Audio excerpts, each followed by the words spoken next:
Okay, so we are back in Detroit Become Human. Uh, Let me increase the my volume of my mic here.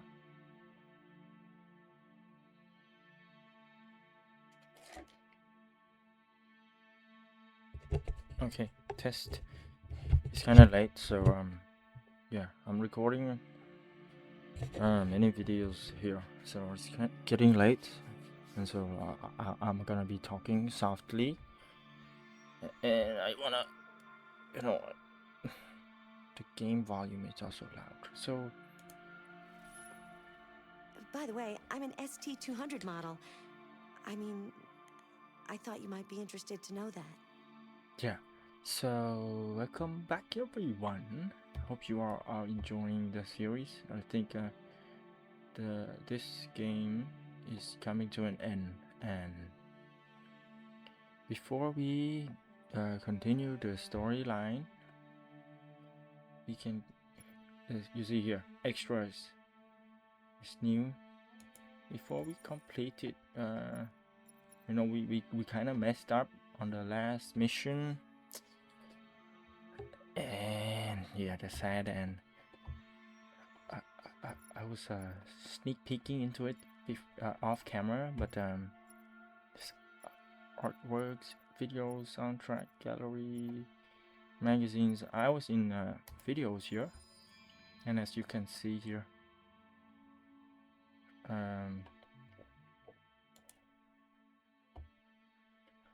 we can buy stuff here, so we have some points. So if we go into artworks also, you see, you can buy some art here. Oh, I'm not gonna go. Soundtrack. Yeah. So as you can see, before we there was some I didn't understand when they were describing how will the extras, I didn't understand the extras. They trying to explain it, but let's click on corner here. You can buy, I'm not sure, guys. It seems like we've got a lot of points to spend here, but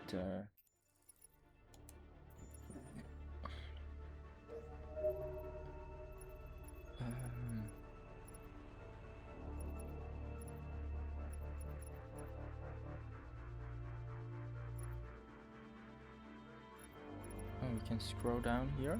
You see.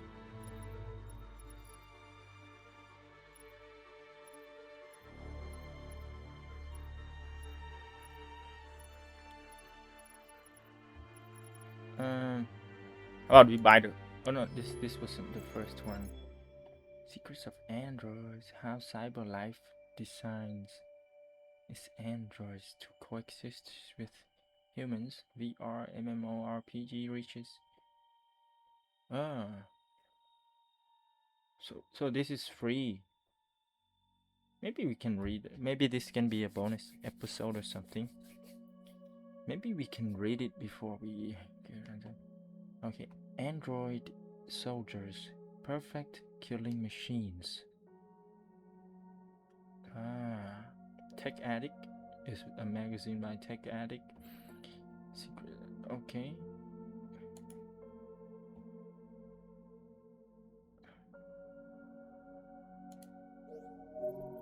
I don't understand. Can we read it? We can read it. Secrets of Androids. How Cyberlife designs its androids to coexist with humans.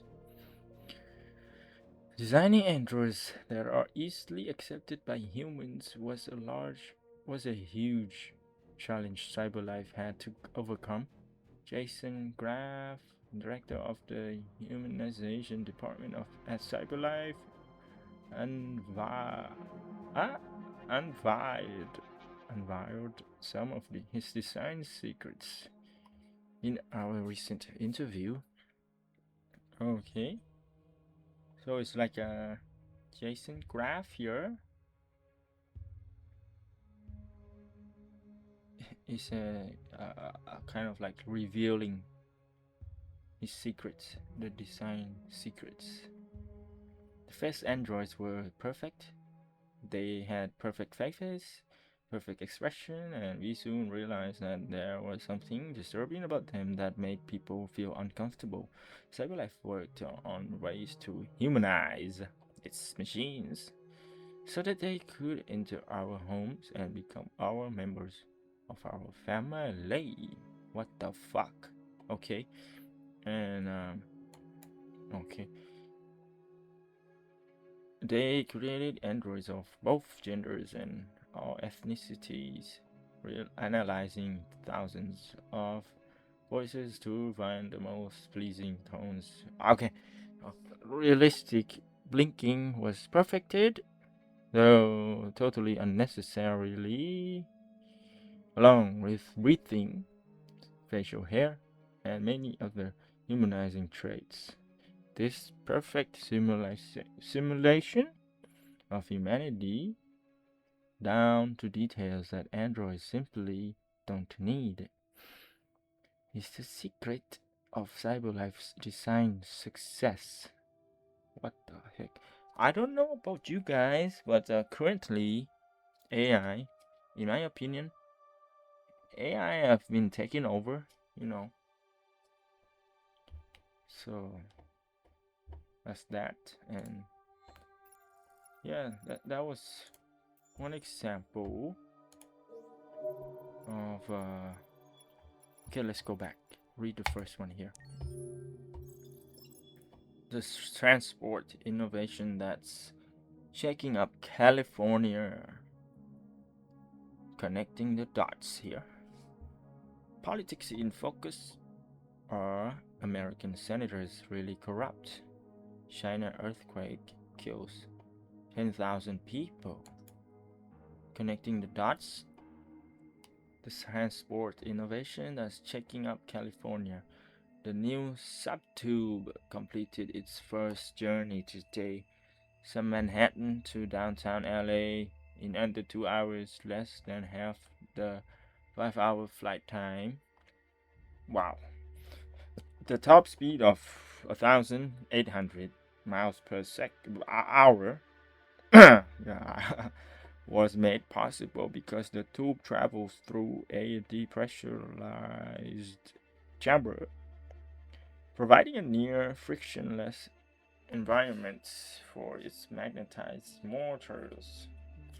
For commuters, this raises the tantalizing prospect of finishing a long shift in the Big Apple and putting your feet up on the Golden Coast.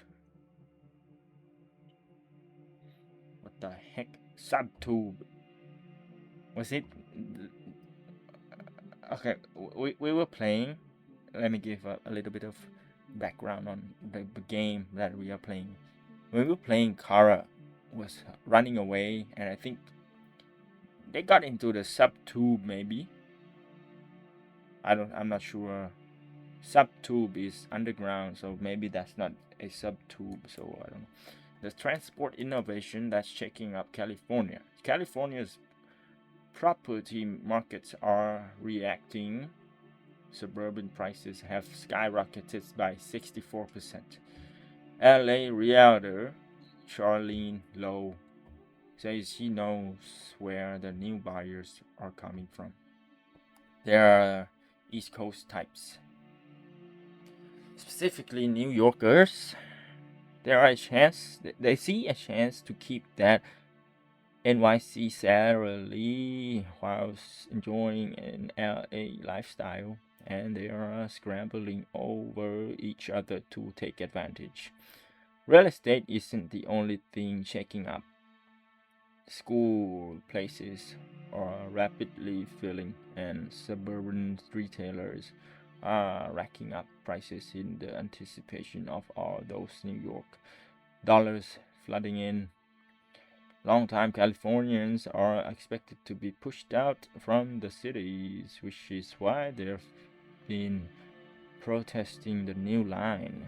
As one angry demonstrator put it, first Detroit takes our jobs, and then New York takes our homes. When's it gonna end? Yeah. So that's in the future. And just like how they said it, Detroit took their jobs.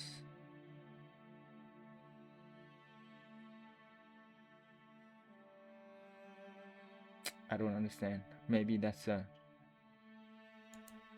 for you to kind of make sense of it. How about this stupid pollinating bees officially extinct. Okay, so bees are extinct. Oh, okay. If we relate to real life here, bees are really going extinct because we are like pushing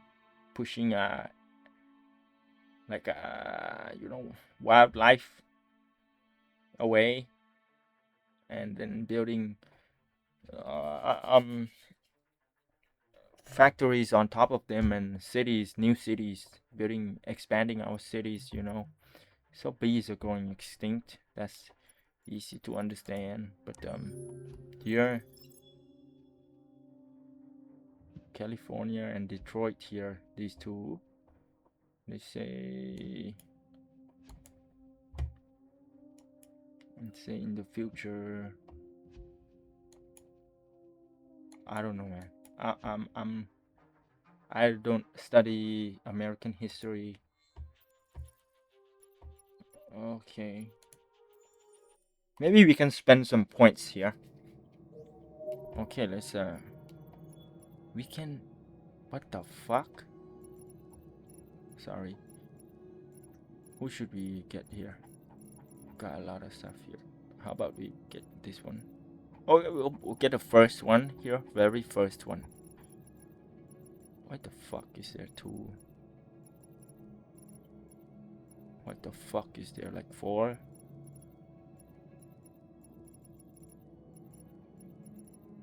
Who the fuck are these?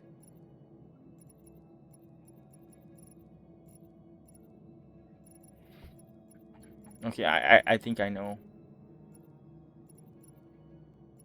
I think I know here. So this is when we were introduced. Firstly, we played as him, Connor, and then we see Hank. We're by Connor here. Yeah. So we bought him. Connor is a prototype named RK800, created by Cyberlife. Okay.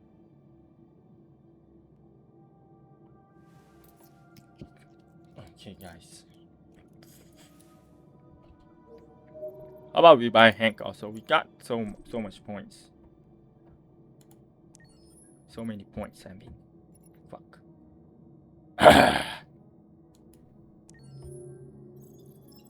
Hank Anderson is a 53-year-old police officer, valedictorian of his police academy, whatever that word means. He quickly distinguished himself through courage and intellect, solving many difficult investigations. Though he looked set for a brilliant career in the Detroit police force, he suffered some kind of cruel setback. We don't know that. Anderson slowly sank into alcoholism and an unpredictable, even suicidal state of mind, which earned him multiple warnings and disciplinary penalties. What the heck? Okay. Always respected and regarded highly by his former colleagues, He know what a what is he doing? Brilliant officer he wants. Who knew? Who know? But also feared for his bad temper and dry humor. Anderson seems to just want to be left in peace. He has little esteem for humanity in general, preferring the company of his dog. Antisocial, he only ventures out to frequent sleazy bars. He hates androids. Yeah, that's a no-brainer. Okay.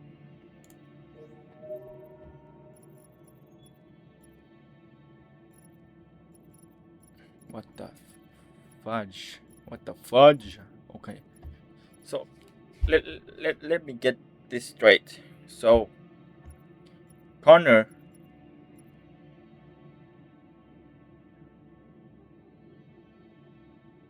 are we cheating here? I think we are not. We know. We're getting. I feel like we're cheating here. You know. I feel like we are cheating. You know. Are we supposed to be? I'm gonna Google real quick. Is going into the extras before completing the game in Detroit become human. Cheating.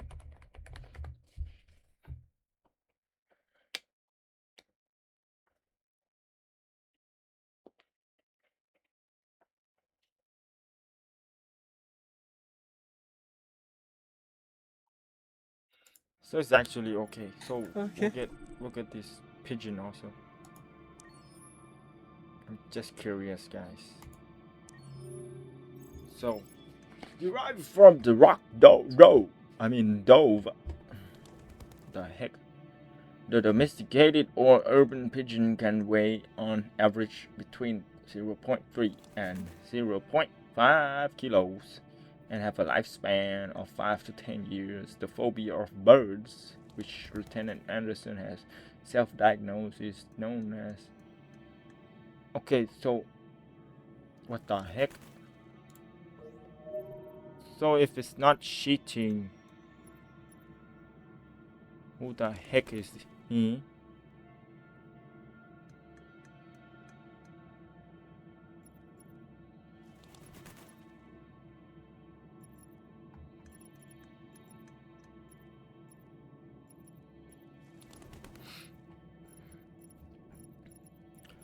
Maybe we just click on the ones that we are interested on, since these are the most important ones we choose here. So Kara, okay, we'll read this real quick. Yeah. So Alice named her Kara. I'm sorry, I'm not reading all of this, since maybe I'll kind of read and edit to show you guys. It's gonna be a long video, so we'll read this. Okay. Priority number 1 for any deviant on the run: get out of that android uniform. With no money and no opportunity to go shopping, Kara has to make do with what she can find. Okay.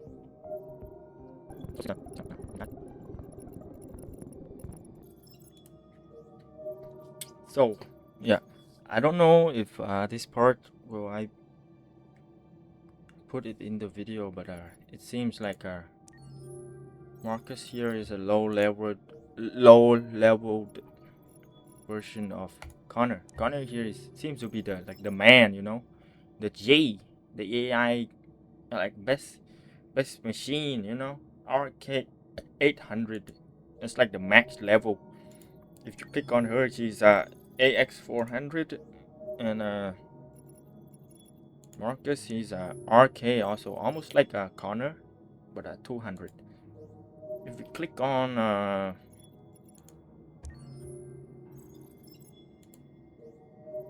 if you click on this guy here, the guy, he's dead, right? Terminated himself or something.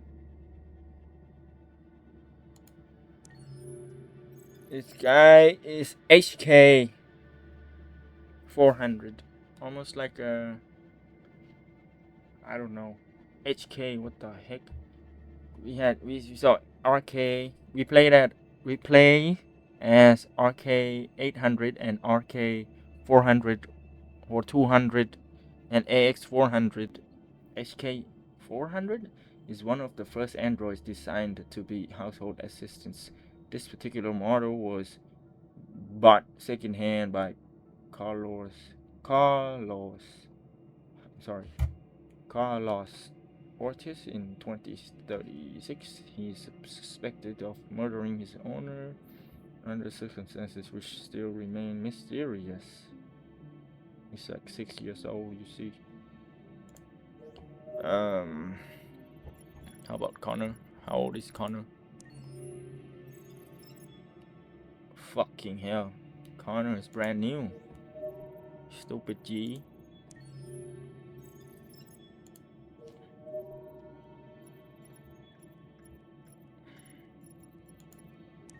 This guy we don't know.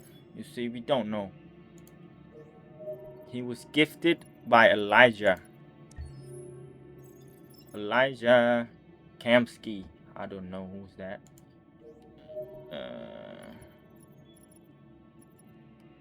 We buy the second version of it. Okay. Says after the party. Being a famous admired painter comes with certain obligations. Attending boring parties full of high society pretenders is one of them. But even the worst party in the world couldn't have prepared Carl for what happened after he got home. How about before the party? Huh? Before a party?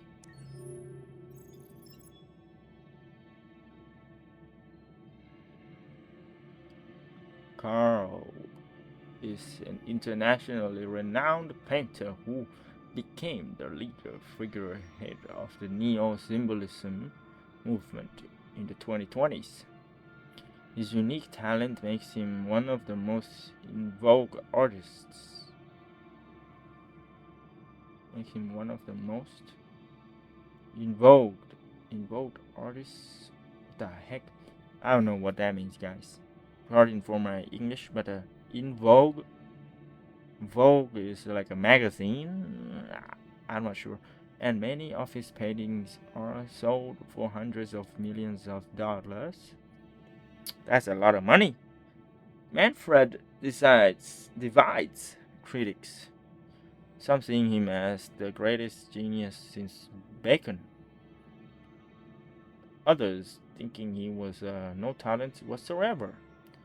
Original and provocative in his art, Manfred also led a subversive lifestyle. Other celebrities with mad, bad, and dangerous reputations flocked to his parties. It was during this period that a short-term fling produced his son Leo, a child he acknowledges, but with whom his relationship is difficult. After a terrible accident with that deprived him of the use of his legs, Manfred withdrew from the world for several years and sank into a deep depression.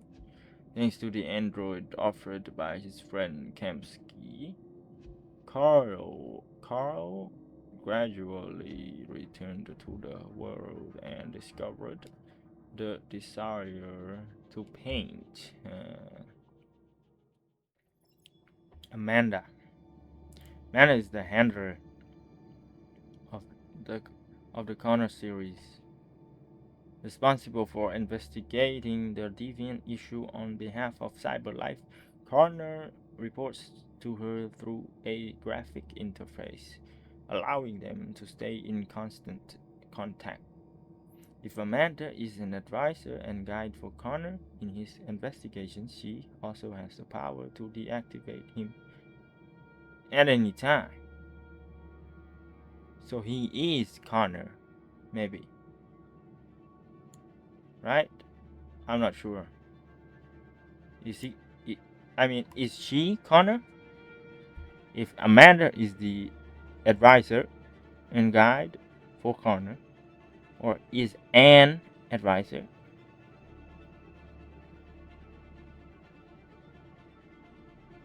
So many advisors and guides control Connor, right? Amanda. So Connor is he CyberLife? Created by CyberLife, okay? And Kara, CyberLife, and I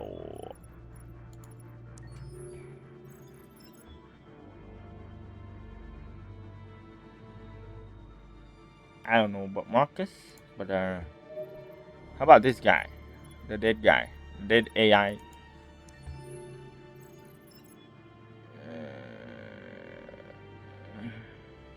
I don't know. Maybe not CyberLife. Ah, this guy. This is the guy who was running away. This is the guy, guys. Rupert. Who the heck? Rupert is a WB200, so new series model, specifically designed for outdoor and agricultural work, meeting the demand for farming, gardening, and landscaping duties in private residences.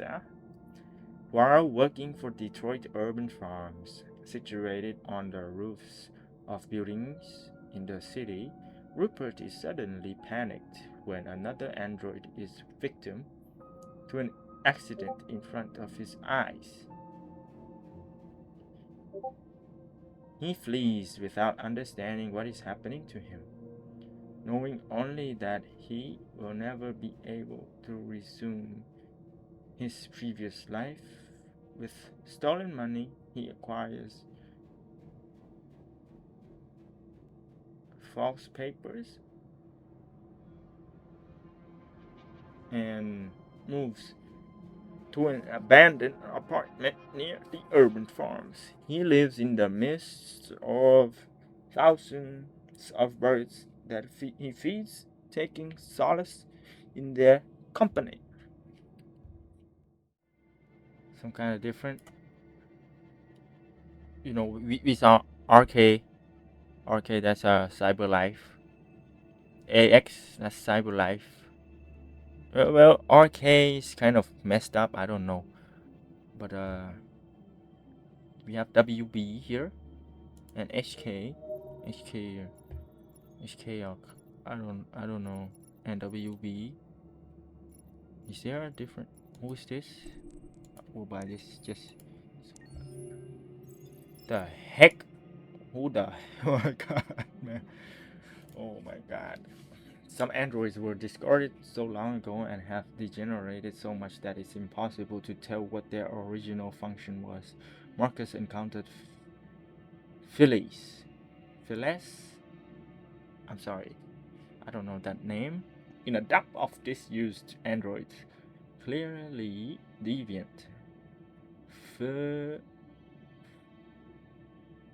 Felice, okay? Felice, we'll call him Felice. Felice.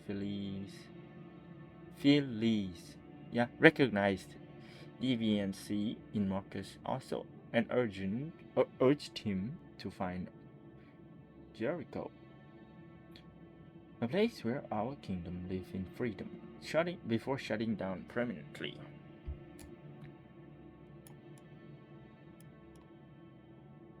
He's messed up, man. He's so messed up, man. Oh my god. It's even lucky that we know his name. God. Okay, who are these? Okay, who are these? But we'll try this guy.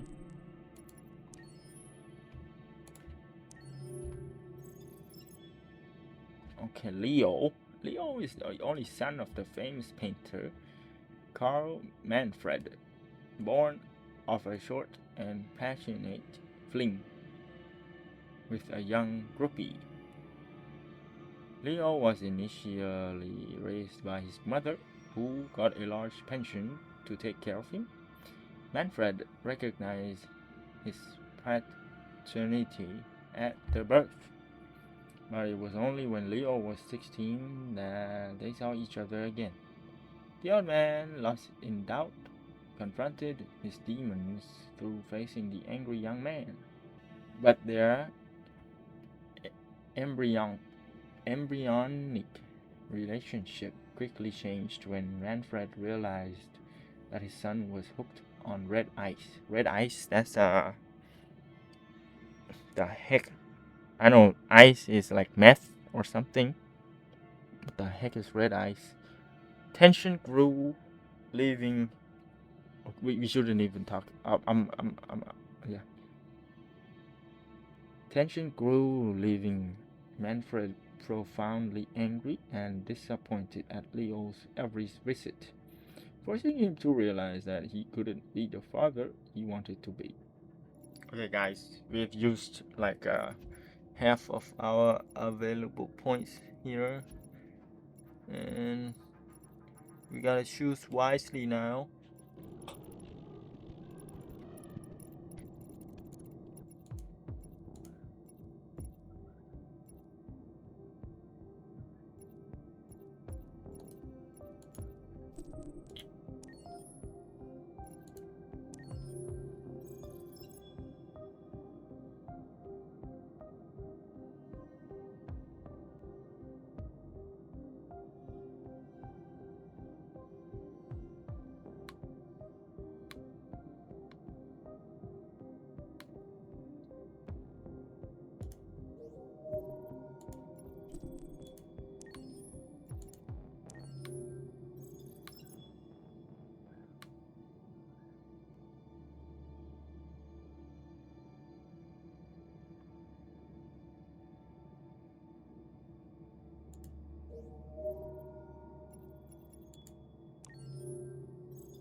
Ah, Daniel. I remember him.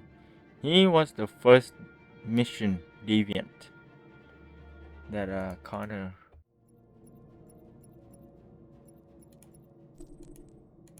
So let's choose wisely.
My name is Marcus.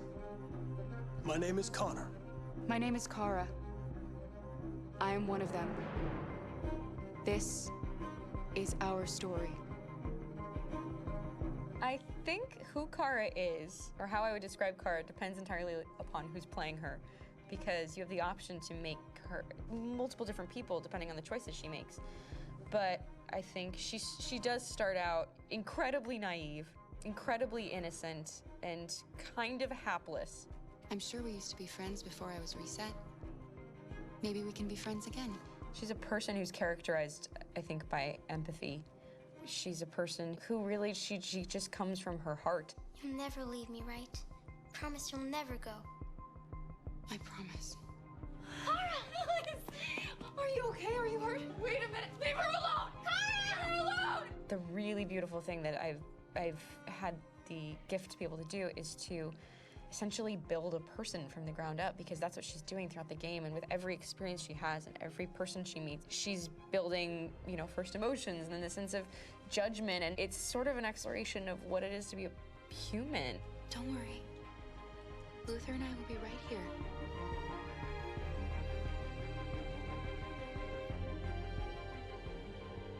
David and the creators have painted a really intriguing and engaging picture of a near future where we rely upon androids for a lot of our service class business, the class that serves us, that helps us, that handles our baristas and our drivers and our housemaids. And what is humanity, where we tap into it, how and why we treat each other the way that we do.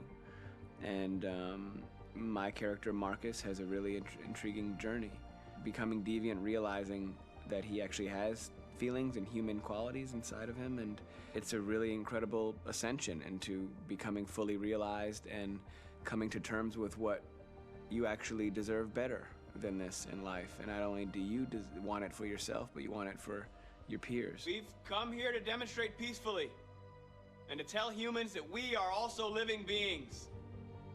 All we want is to live free. You know what? This thing, Dad, is not your son. It's a fucking machine! I think that a group that feels marginalized, feels disenfranchised, feels like they deserve and have earned access to themselves and the environment around them, and are trying to figure out a way to articulate how to get freedom. Connor is analytical. Connor takes things literally. He starts in the beginning place where he's very mechanical. He feels nothing inside, of course, and it's all just a system, a protocol that he is executing to get whatever he wants to happen, which is help humans stop deviants and to find the link between deviant androids. You were designed to serve humans, not kill them. What was I designed to be? Their slave? Their toy? Just say, I killed him. Is it that hard to say? Stop it! Stop! But of course, over the course of the story, and depending on the player's choices, Connor can grow in many different ways. He can deviate from that procedure or not. The moment of truth, Hank. Am I a living being? Or just a machine?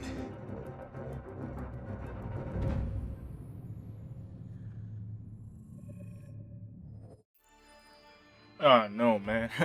This is like a spoiler, you know. But fuck. I googled it and they said it's part of the deal, you know. You spend points you earned. It's not considered like unethical, or I don't know if that's a good way to put it, but I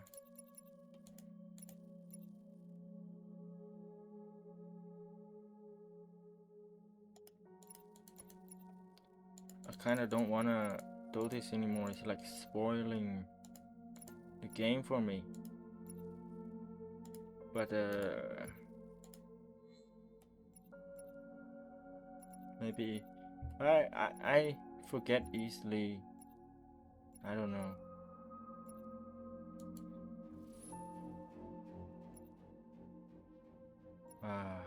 Gosh. What if I click Accessing the story chart. here? I was just clicking, you know.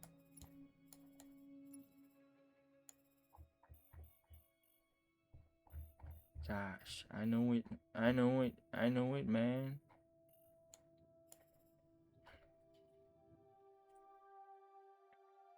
this is a huge spoiler. Anyways, guys, I hope you all enjoyed.